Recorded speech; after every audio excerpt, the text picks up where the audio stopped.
Blood Message is a game a lot of people remember visually, but very few actually understand in terms of scope. The first trailer made an impression: cinematic, serious, grounded, but beyond that, the project stayed unusually quiet. What's changed recently isn't a single announcement, but a growing amount of information that puts the game into a very different category than many initially assumed. There's a lot to get into here from this ambitious game, so please drop a like on the video right now to support, and let's get into it right away. One of the most important details to surface is the scale of the project itself. Blood Message has reportedly been in development for over 7 years, handled by a large team, and built as a full premium release targeting PC and consoles. It's being positioned as a complete, substantial single-player game, with a release window currently rumored around 2026. From what's been reported just recently, Blood Message is designed as a linear, story-driven action-adventure, where you'll travel across many different regions that all have their own unique enemies, their own stories, and people to meet, but not in the narrow sense. The structure isn't open world in the traditional way, but it also isn't a sequence of small, isolated levels. Instead, the game appears to follow a long-form journey that moves across multiple regions and environments, each with its own identity, pacing, and gameplay pressures. Something like Metro Exodus, where you have full open biomes to explore, and you can do whatever you want in it, which already sounds very exciting. The story centers on a messenger and his son during the final years of the Tang Dynasty, but the focus isn't historical spectacle for its own sake. The game's core seems to be about movement through unstable territory, traveling across collapsing regions, navigating war zones, hostile settlements, wilderness, and ruined infrastructure. The environments aren't just backdrops, they shape how encounters play out and how the player survives. Recent details suggest that the campaign moves through distinct biomes and locations rather than staying rooted in one area. Deserts, mountainous terrain, ruined cities, frontier roads, and populated trade routes are all part of the journey. These shifts aren't just visual, they introduce different traversal challenges, enemy behaviors, and resource pressures, keeping the experience varied across a long playtime. Combat is described as grounded and deliberate, not power fantasy driven. You're not playing an unstoppable warrior, and the game doesn't appear to encourage constant fighting. Stealth, positioning, timing, and avoidance are part of the design, especially given the narrative context of protecting a child while moving through dangerous regions. Encounters are meant to feel risky rather than flashy. Another point that's come up repeatedly in recent discussions is mission design.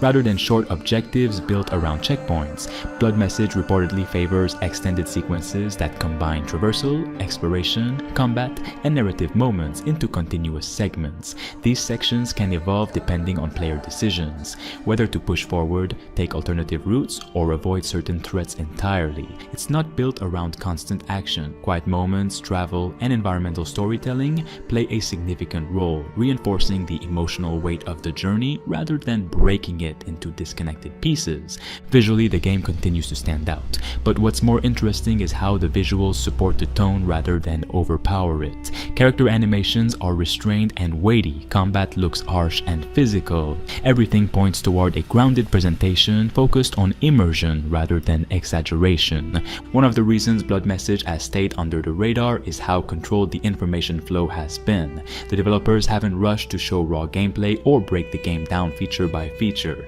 Instead, the next major reveal, expected sometime in 2026, is reportedly intended to properly showcase how the systems come together, rather than just how the game looks.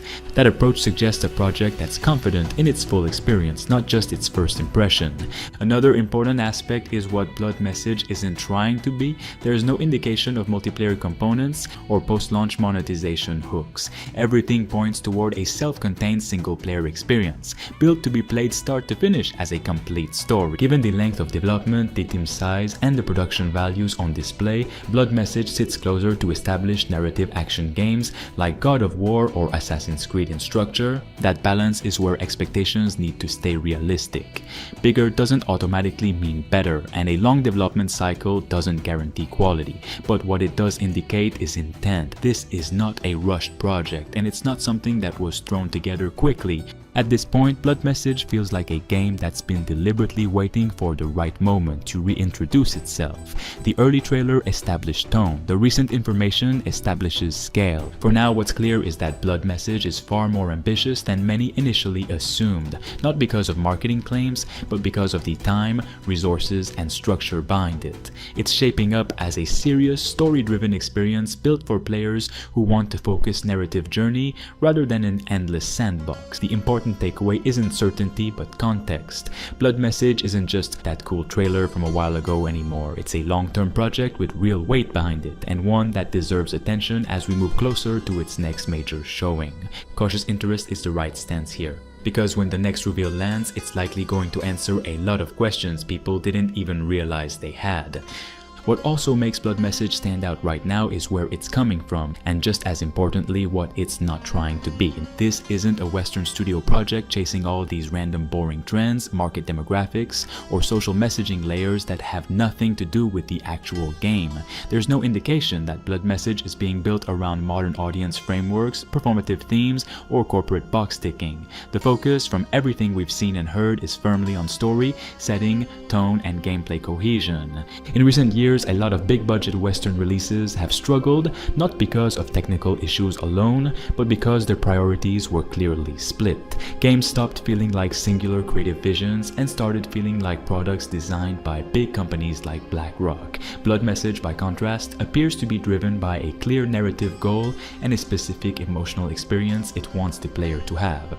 And it doesn't apologize for that. The cultural perspective also plays a role here. Blood Message draws from history, mythology, and regional storytelling traditions that aren't constantly recycled in mainstream AAA games. That alone gives it a freshness most players aren't used to anymore. It doesn't feel like a remix of the same Western fantasy tropes or sci-fi power fantasies we see every year.